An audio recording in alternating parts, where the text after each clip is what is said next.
नमस्कार दोस्तों। आज की इस वीडियो में हम बात करने वाले हैं कि कैदियों की जिंदगी जेल में कैसी होती है। इसके अलावा हम इस बारे में भी बात करेंगे कि क्या उम्र कैद 14 साल की होती है। साथ ही साथ हम आपको ये भी बताएंगे कि क्या जेल में जो 24 घंटे होते हैं, मतलब एक दिन 24 घंटे का होता है, क्या वैसे ही काउंट किया जाता है या फिर दिन और रात के हिसाब से जोड़ा जाता है। साथ ही साथ हम आपको इस बारे में भी बताएंगे कि आखिर जिन लोगों को फांसी दी जाती है उनके चेहरे को क्यों ढका जाता है, और जेल में जितनी भी चीजें आपने सुनी है कि कैदी किस तरीके से रहते हैं, उनके साथ कैसा सलूक किया जाता है, क्या कैदियों को जेल में काम करना पड़ता है कि नहीं, सारी चीजें जितने भी आपके मन में डाउट है कैदियों से रिलेटेड या जेल से रिलेटेड, सारी चीजें इस वीडियो में क्लियर करेंगे। तो दोस्तों, वीडियो में आगे बढ़ने से पहले मैं चाहूंगा आप मेरे इस चैनल को सब्सक्राइब कर लो, ताकि मैं थोड़ा मोटिवेट हो सकूं आप लोगों के लिए और भी अच्छी अच्छी और बेहतरीन वीडियो बनाने के लिए। तो दोस्तों, अब हम वीडियो में आगे बढ़ते हैं। तो दोस्तों, मैं आपको एक एग्जाम्पल दे के सारी वीडियो को, सारी चीजों को क्लियर करूंगा। जैसे कि सोचिए कि कोई बंदा है जिसको किसी जुर्म में पुलिस वालों ने पकड़ लिया। तो सबसे पहले उस कैदी को, या फिर हम कह सकते हैं उस इंसान को, पकड़ा जाता है और पुलिस वाले उसको थाने ले जाते हैं। थाने में उसके साथ अलग अलग टाइप का व्यवहार किया जाता है। मतलब कि कई पुलिस वाले अच्छे होते हैं तो थाने में उसके साथ अच्छा व्यवहार करते हैं, उससे पूछताछ करते हैं, और फिर उसके बाद उस कैदी को, या फिर हम कह सकते हैं उस व्यक्ति को, मेडिकल के लिए हॉस्पिटल भेज दिया जाता है। तो दोस्तों, एक रूल है कि 24 घंटे के अंदर जो कैदी है या जो व्यक्ति है उसको कोर्ट में पेश करना पड़ता है मेडिकल करा के। लेकिन कभी कभी क्या होता है कि मेडिकल टाइम पे नहीं हो पाता, इस वजह से पुलिस वाले उस व्यक्ति को थाने में, मतलब 2 दिन या 3 दिन भी रख लेते हैं। लेकिन कोर्ट में ये कभी भी नहीं दिखाया जाता कि उस कैदी को या उस व्यक्ति को 2-3 दिन थाने में रखा गया है। इसके अलावा थाने में ज्यादातर पुलिस वाले ऐसे होते हैं कि आपके साथ मारपीट करेंगे, आपको मारेंगे बिना किसी मतलब के। अगर आप किसी भी क्वेश्चन का चाहे सही जवाब दो या गलत जवाब दो, फिर भी आपको मारा जाता है। मतलब आप ये सोच लीजिए कि अगर कोई अच्छा पुलिस वाला है तो हो सकता है आपसे 2-4 सवाल पूछ के आपको छोड़ दे, लेकिन अगर कोई खराब पुलिस वाला है तो वो अपना गुस्सा आप पे जरूर उतारेगा। इसके बाद दोस्तों, आपको मेडिकल के लिए ले जाया जाता है, आपका मेडिकल कराया जाता है, और फिर इसके बाद जज के पास या मजिस्ट्रेट के पास पेश किया जाता है। तो दोस्तों, जब आपको जज के सामने पेश किया जाएगा, उसके बाद वहां पे आपके फिंगरप्रिंट्स, आपके आधार कार्ड, सारी जो आईडी प्रूफ होते हैं वो ले लिए जाते हैं। और जो पुलिस होती है वो जज से, अगर आपने किस टाइप का जुर्म किया है उस हिसाब से आपको जेल भेजने के लिए बोला जाता है। तो दोस्तों, अगर आपने कोई बड़ा जुर्म किया है तो आपको वहां से जेल में भेज दिया जाता है। लेकिन अगर आपने कोई बड़ा जुर्म नहीं किया है, छोटी मोटी चोरियां करी है, तो हो सकता है आपको तुरंत बेल मिल जाए। लेकिन अगर आपको बेल नहीं मिलती है तो आपके साथ क्या होता है, इस बारे में हम वीडियो में आगे बात करते हैं। तो दोस्तों, जैसे ही आपको जेल ले जाया जाता है, उसके बाद वहां पे सबसे पहले आपकी चेकिंग होती है। अच्छे से आपके कपड़े चेक किए जाते हैं, आपने अगर पर्स रखा है उसको चेक किया जाता है, सारी चीजें अच्छे से चेक की जाती हैं। उसके बाद आपको जेल के अंदर भेज दिया जाता है या फिर जेल वालों को सौंप दिया जाता है। तो दोस्तों, ऐसे आप जेल के अंदर नहीं जा सकते। जब आपको जेल वालों के पास सौंपा जाता है, उसके बाद दोबारा चेकिंग होती है। दोबारा ये देखा जाता है कि आपके पास क्या क्या है। अगर आपके पास पैसे हैं या किसी की फोटो है या XYZ जो भी आपके पास कार्ड है, वो सारी चीजें जेल में जमा हो जाती हैं। बस आप नॉर्मल पैंट और शर्ट में अंदर जा सकते हैं। और अच्छे से ये भी चेक किया जाता है कि क्या आपके पास कोई हथियार है कि नहीं। तो दोस्तों, जब जेल में ये दूसरी चेकिंग हो जाती है, उसके बाद आप जेल में थोड़ा और अंदर जाते हैं। फिर आपको क्या होता है, दोबारा एक और बार चेक किया जाता है। उस चेकिंग के बाद फिर आप बिल्कुल जेल के अंदर घुस जाते हैं। तो दोस्तों, जब भी आप जेल के अंदर घुसते हैं तो तुरंत आपको मेन जेल में नहीं भेजा जाता। सबसे पहले आपकी 10 दिन की ट्रेनिंग होती है। चाहे आप पहले जेल आए हो या ना आए हो, इससे कोई मतलब नहीं। आपको 10 दिन की ट्रेनिंग के लिए एक जेल में भेजा जाता है। उस जेल या फिर उस प्रोसेस का नाम होता है मुलेजा। मतलब आपको 10 दिन मुलेजे में गुजारने पड़ते हैं। मुलेजे के अंदर आपको किसी भी तरह का काम नहीं करना पड़ता, लेकिन आपको काफी सारी चीजें वहां सिखाई जाती हैं, बताई जाती हैं। अगर आप पहली बार जेल जा रहे हैं तो जैसे ही आप जेल के अंदर, मुलेजे के अंदर घुसेंगे, तो आपको तीन तीन चार चीजें मिलेंगी। दो कंबल मिलेंगे, एक खाने के लिए बर्तन मिलेगा और इसके अलावा आपको एक पीने के लिए ग्लास टाइप का कुछ मिल जाएगा। ये दो तीन चीजें आपको मिल जाएंगी। उसके बाद आपको ये बता दिया जाएगा कि आपको किस बैरक में जाना है। आपको मतलब आपकी जगह दिखा दी जाती है। अब आपके मन में ये क्वेश्चन आ रहा होगा कि बैरक क्या होता है। तो दोस्तों तो दोस्तों बैरक एक तरह का बहुत बड़ा कमरा होता है। उस कमरे में करीब 40 से 45 कैदी एक साथ रहते हैं। तो दोस्तों मुलैजे के अंदर 10 दिन के अंदर आपको कोई काम नहीं करना पड़ेगा, लेकिन बस आपको एक काम करना पड़ेगा कि आपको चौकीदारी का काम करना पड़ता है। मतलब कि जब रात हो जाती है तो हर कैदी का नंबर आता है, मतलब 2-2 घंटे उनको चौकीदारी का काम करना पड़ता है। हर कैदी 2 घंटे जगेगा और फिर वो अगले कैदी को उठा देगा और वो खुद जाके सो जाएगा। पहरे देने के अंदर आपको क्या करना पड़ेगा, आपको ये देखना पड़ेगा कि उस बैरक के अंदर कितने कैदी हैं, क्या सारे कैदी सो रहे हैं कि नहीं। अगर कोई कैदी इधर उधर घूम रहा है तो उसको मना करो और बोलो कि जाके सो जाए। या अगर वो आपकी बात नहीं मानता है तो वहां पे कुछ हवलदार भी घूमते रहते हैं, आप उनको भी बता सकते हैं। तो दोस्तों इस तरीके से मुलैजे के अंदर आपको 10 दिन गुजारना पड़ता है। अब हम इस बारे में बात कर लेते हैं कि दिनचर्या क्या होती है। तो दोस्तों सबसे पहले सुबह सुबह आपको 6 बजे उठा दिया जाता है और जितने भी कैदी बैरक के अंदर होंगे सबको सुबह सुबह 6 बजे उठना पड़ेगा और सबको बैरक से बाहर भेज दिया जाता है और उसके बाद गिनती होती है। तो दोस्तों जो ये गिनती होती है ये हर दो दो करके, मतलब दो दो बंदों को गिना जाता है। दो बंदे बैरक में घुसेंगे, उसके बाद दो और घुसेंगे, दो और घुसेंगे, ऐसे कर करके गिनती होती है। गिनती होने के बाद आपको सुबह सुबह 7 बजे के आसपास एक चाय दी जाएगी। ये चाय की क्वालिटी बहुत ही ज्यादा खराब होती है। अगर आपके पास पैसे हैं तो आप बाहर से चाय मंगा सकते हैं, नहीं तो आपको यही चाय पीनी पड़ेगी। इसके बाद क्या होता है, आपने चाय पी ली, अब आप अपने जो डेली रूटीन के काम है वो आप कर सकते हैं, मतलब नहाना धोना या फिर फ्रेश होना। तो 6 बजे गिनती हुई, 7 बजे आपने चाय पी, फिर 1-1.5 घंटे आपने नहाया धोया या फ्रेश हुए। उसके बाद क्या होता है, 8:30 या 9 बजे के आसपास आपको नाश्ता मिल जाएगा।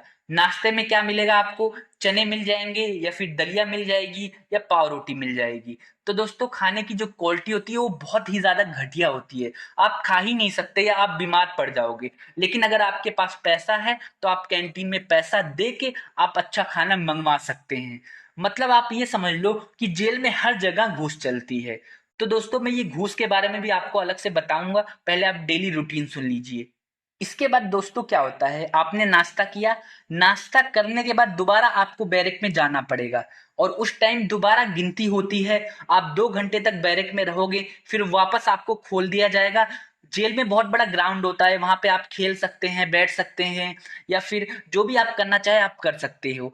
उसके बाद क्या होता है, 12:30 बजे के आसपास आपको फिर खाना दिया जाता है, या फिर हम कह सकते हैं जो मेन खाना होता है। नाश्ता तो आपने 10:30 बजे के आसपास कर लिया, उसके बाद आपको खाना दिया जाता है।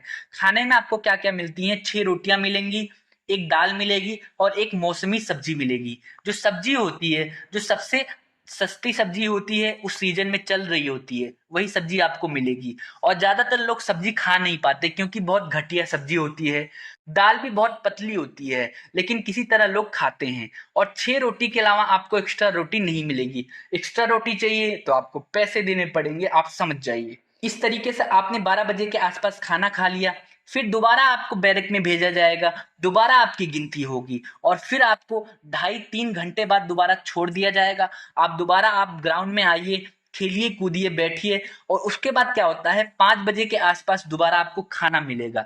आपको खाना हो ना खाना हो आपकी मर्जी, मतलब अगर आप जो 5 बजे खाना मिलता है वो रात का ही खाना होता है, आपकी मर्जी, आप 5 बजे खाओ या फिर आप रात के 10 बजे खाओ। आप अगर लेट खाते हो तो आपको ठंडा खाना खाना पड़ेगा। जो ये रोटियां होती हैं इतनी ज्यादा कड़क हो जाती हैं थोड़े टाइम बाद कि ज्यादातर लोग 5 बजे के आसपास खा लेते हैं। 5 बजे खा लेंगे, उसके बाद थोड़ी देर बाद बिस्किट मिलती है। बिस्किट आपकी मर्जी, खाओ या ना खाओ, या फिर आप सुबह उस बिस्किट को खा सकते हो चाय के साथ, जो 6 बजे चाय मिलती है। दोबारा आपको 6 बजे आपकी गिनती की जाएगी और दोबारा आपको अपने बैरक में भेज दिया जाएगा और फिर बैरक बंद हो जाएगा और फिर आपको मजबूरी में सोना पड़ेगा, चाहे आपको 6 बजे या 7 बजे नींद आ रही हो या ना आ रही हो। आप लेट जाइएगा, फिर दोबारा आपको सुबह 6 बजे उठा दिया जाएगा। इस तरीके से ये प्रोसेस चलता है। तो दोस्तों बैरक के अंदर 40-45 लोग रहते हैं और इसके अलावा आपको खाना पीना नहाना धोना उसी ग्राउंड में करना पड़ता है। तो दोस्तों 10 दिन तक मुलेजे के अंदर आपको ऐसे ही रहना पड़ेगा, किसी तरीके का कोई काम नहीं करना पड़ता। लेकिन 10 दिन के बाद आपको मेन जेल में भेजा जाता है। जब आपको मेन जेल में भेजा जाएगा तो आपसे एक चीज पूछी जाएगी, क्या आप वहां पे जाके काम करना चाहते हो या फिर आप पैसे देना चाहते हो। जिनके पास पैसे हैं वो लोग पैसे दे देते हैं और उनको कम काम करना पड़ता है या फिर छोटे मोटे काम करने पड़ते हैं। जिनके पास पैसे नहीं है या फिर कह सकते हैं जो लोग गरीब घर से हैं और जिनके पास कोई पहुंच नहीं है तो उनको अलग अलग टाइप के काम करने पड़ते हैं और घटिया काम भी करने पड़ सकते हैं, जैसे लैट्रिन साफ करना, बाथरूम साफ करना, इस टाइप के। तो दोस्तों एक और आपके मन में क्वेश्चन उठ रहा होगा कि हमारे पास पैसे कहाँ से आएंगे। तो मैं आपको बता दूं कि तो दोस्तों मैं आपको एक बात बता दूं कि जब 10 दिन मुलेजे के अंदर रखा जाता है तो एक और रूल होता है कि मुलेजे के अंदर जाने के बाद आप अपने फैमिली मेंबर्स के पास हफ्ते में एक दिन कॉल कर सकते हो और 5 मिनट तक वो लोग बात करवाएंगे। तो आप अपने फैमिली मेंबर को इन्फॉर्म कर दीजिए कि मैं 10 दिन बाद मेन जेल में जाने वाला हूँ, तो फैमिली मेंबर्स आपके लिए पैसे जेल में भिजवा देंगे। तो दोस्तों जो ये पैसे होते हैं ये पुलिस वालों के पास जमा कर दिए जाते हैं और आपके नाम से वो पैसे जमा हो जाएंगे। इसके बाद जब आप मुलेजा छोड़ के मेन जेल में जाओगे तो आपको बता दिया जाएगा कि आपके फैमिली वालों ने इतने पैसे आपके नाम किए हैं। उसकी भी एक लिमिट होती है। तो दोस्तों जेल के अंदर आपको कभी भी डायरेक्ट पैसे कैश नहीं मिलेंगे, आपके नाम एक टोकन इश्यू होगा, वो टोकन आपको दे दिया जाएगा और वो टोकन सिर्फ आप ही चला सकते हो, एक यूनिक नंबर उस पर लिखा होता है। ऐसा इसलिए किया जाता है ताकि कोई उन पैसों को लूट ना सके या कोई उन पैसों का मिसयूज ना कर सके। इसके बाद आप उस टोकन को लेते हो और मेन जेल में जाते हो। एक और चीज, जो जेल होता है, जेल के अंदर कई सारे सर्कल होते हैं, अलग अलग सर्कल में अलग अलग सुविधाएं होती हैं। कुछ सर्कल अच्छे होते हैं, कुछ बेकार होते हैं। आपको थोड़ा बहुत घूस देना पड़ता है अगर आपको अच्छे सर्कल में जाना है या फिर आपको काम कम करना पड़े। तो जब आप थोड़े बहुत घूस जेल वालों को दे देते हो उसके बाद आपको एक सर्कल में भेज दिया जाता है। वहां पे जाके आपको अलग अलग काम दिया जा सकता है, ये जेल वाले आपको देंगे काम करने के लिए। जैसे कि आपसे पहले तो ये पूछा जाता है कि जब आप जेल के बाहर थे तो आप क्या काम करते थे। अगर आपने बोला कि आप पेंटिंग का काम करते थे तो जेल में अगर कोई पेंटिंग का काम है तो आपसे वो करवाया जाएगा। अगर आप खाना बनाते थे तो आपको किचन में भेज दिया जाएगा। अगर आप कपड़ा बनाते थे तो कपड़ा बनाने के काम में लगा दिया जाएगा। मतलब अगर आपके पास कोई स्किल है तो वही काम आपको मिल जाएगा। लेकिन अगर आपके पास कोई स्किल नहीं है तो हो सकता है आपको लैट्रिन साफ करना, झाड़ू लगाना या फिर बाथरूम साफ करना, ये सारी चीजें आपको काम करना पड़ सकता है। लेकिन अगर आपने मुलेजे में पैसे जमा किए हैं तो हो सकता है आपको झाड़ू लगाना या बाथरूम साफ करने का काम ना मिले। इसके अलावा मैं आप लोगों को एक और बात बता दूं कि जेल के अंदर बहुत कम पुलिस वाले होते हैं। जितने भी काम करना होता है जैसे पोछा लगाना, खाना बनाना या फिर कपड़े धोना या फिर कैदियों की गिनती करना या कैदियों की सिक्योरिटी का काम, ज्यादातर सारे जो काम होते हैं वो कैदी लोग आपस में ही करते हैं। जो पुराने कैदी होते हैं जो 5 साल से रह रहे हैं, 10 साल से रह रहे हैं, इन्हीं कैदियों को ये सारे काम दिए जाते हैं। किसी को नंबरदार बनाया जाता है, किसी को राइटर बनाया जाता है, किसी को सिक्योरिटी के काम में रखा जाता है और इन कैदियों को भी सारी रिपोर्ट आगे पुलिस वालों को देनी पड़ती है। तो दोस्तों इस तरीके से कैदी लोग जेल में रहते हैं। इसके अलावा जो लोग कैदियों को गिनते हैं वो ज्यादातर किसी को परेशान तो जल्दी नहीं करते क्योंकि उनको भी अपनी रेपुटेशन बनानी होती है। जब ये सारे कैदी, जैसे कोई गिनती का काम कर रहा है, कोई सिक्योरिटी का काम कर रहा है, कोई कैदी, अगर ये सारे कैदी अपना काम अच्छे से करते हैं तो इनकी सजा थोड़ी माफ हो जाती है। इस वजह से ये जल्दी किसी को तंग नहीं करते। लेकिन अगर आपके आसपास कोई खतरनाक कैदी हैं, कोई जो गुंडे लोग हैं वो आपके आसपास हैं, तो हो सकता है आपको जेल में मुसीबत का सामना करना पड़े। दूसरी बात ये कि जेल में एक कैंटीन भी होती है। अगर आपको जेल का खाना पसंद नहीं आ रहा है तो आप कैंटीन से जाके सामान ले सकते हैं। जैसे कि आप कपड़े भी खरीद सकते हैं कैंटीन में, या फिर अंडरवियर हो गया या बनान हो गई, या और भी जो जरूरी चीजें हैं वो आप जेल से जाके खरीद सकते हैं कैंटीन में। लेकिन अगर आप वहाँ पे बीड़ी खरीदते हैं, सिगरेट खरीदते हैं, नमकीन खरीदेंगे, बिस्किट खरीदेंगी, मतलब ऐशो आराम की चीज़ें खरीदेंगे, या फिर अपने शौक पूरे करने के लिए कोई चीज़ खरीदते हैं, तो जो उनके रेट होते हैं वो बहुत ज़्यादा होते हैं। मतलब 10 रुपए की बिस्किट की कीमत वहाँ पे 100 रुपए होगी, 80 रुपए होगी, और 10 रुपए की सिगरेट की कीमत वहाँ पे 200 रुपए होगी। आप ये अंदाजा लगा सकते हैं। लेकिन जो आपकी ज़रूरी नीड की चीज़ें हैं वो आपको ठीक ठाक रेट पे मिल जाती हैं। और इसके अलावा जो आपके टोकन होते हैं वो सिर्फ आप ही यूज़ कर सकते हैं और कोई यूज़ नहीं कर सकता। इस तरीके से कैदी लोग जेल में रहते हैं। अब आप ये सोच रहे होंगे कि इसमें कैदियों की ज़िंदगी तो बहुत आराम से बीत रही है। ऐसा नहीं है। आप जब जेल में रहते हो तो आपके दिमाग में 10 चीज़ें चलती हैं, 10 तरह के लोगों से आप मिलते हो, बातचीत करते हो। कभी-कभार आपको खाना अच्छा मिलता है, कभी नहीं मिलता, कभी-कभार आपके पास पैसे नहीं होते, और जेल में एक टीवी लगी होती है जिस टीवी को देखने के लिए 30-40 लोग बैठे होते हैं। दूसरी चीज़ ये, जेल में लाइब्रेरी भी होती है। आप लाइब्रेरी में जाके पढ़ सकते हो, वहाँ पे पढ़ने की अच्छी सुविधा होती है। तो दोस्तों, आपको समझ आ गई होगी कि जेल में कैदी कैसे रहते हैं। अब हम इस बारे में बात कर लेते हैं कि क्या जेल में जो उम्र कैद होती है वो 14 साल की होती है। तो दोस्तों, मैं आपको एक बात बता दूं कि उम्र कैद 14 साल की नहीं होती। जैसे कि आप नाम से आपको पता चल रहा है कि उम्र कैद मतलब सारी जिंदगी, जब तक आप मर नहीं जाते तब तक आपको जेल में रहना पड़ेगा, उसे ही उम्र कैद बोलते हैं। लेकिन दोस्तों, इसमें एक चीज और है कि ऐसा कानून में लिखा हुआ है कि जब आपको अगर उम्र कैद की सजा मिली हुई है और 14 साल तक आप जेल में रह लिए हो, तो आप राष्ट्रपति के पास या राज्यपाल के पास ये निवेदन कर सकते हो कि उसको छोड़ दिया जाए। अगर राज्यपाल या राष्ट्रपति आपकी निवेदन को स्वीकार कर लेता है और देखता है कि आप जेल में अच्छे से रहे हो सकता है आपको 14 साल बाद छोड़ दिया जाए। लेकिन दोस्तों, आप 14 साल के बाद ही राष्ट्रपति से आवेदन कर सकते हो, उससे पहले नहीं। और राष्ट्रपति पे ही निर्भर करेगा कि आपको छोड़ा जाएगा कि नहीं। पहली चीज ये। दूसरी चीज ये कि जेल में जो आपके दिन होते हैं वो किस तरीके से काउंट होते हैं। तो दोस्तों, अंग्रेजों के जमाने में ऐसा काउंट होता था कि दिन और रात मिला के आपके 2 दिन हो जाते थे। लेकिन अब नॉर्मल एक दिन जो होगा, दिन और रात मिला के एक दिन माना जाएगा। तो दोस्तों, इसके अलावा अगला क्वेश्चन ये है कि जेल में जो कैदी होते हैं, जब उनको फांसी की सजा सुनाई जाती है तो क्या उनकी सारी अंतिम इच्छाएं पूरी की जाती है। तो दोस्तों, जो कैदी होता है जिसको फांसी की सजा सुनाई गई है, पहली बात तो उस टाइम उसको इतना डर लगता है कि उसकी कोई लास्ट इच्छा रह ही नहीं जाती। छोटी मोटी इच्छाएं होती हैं तो वो पूरी कर दी जाती हैं, जैसे कोई खाने पीने की इच्छा हो, किसी से मिलने की इच्छा हो। लेकिन अगर वो बोलेगा कि मुझे जेल से छोड़ दिया जाए तो ये सारी इच्छाएं पूरी नहीं की जाती। इसके अलावा जो कैदी होता है जिसको फांसी दी जाती है उसके चेहरे को ढक दिया जाता है, और जब फांसी दी जाती है तो वहां पे कई सारे लोग खड़े होते हैं, जैसे कि मजिस्ट्रेट खड़ा होता है, डॉक्टर खड़े होते हैं, वकील खड़े होते हैं, और जेल का जो मेन जेलर होता है वो खड़ा होता है।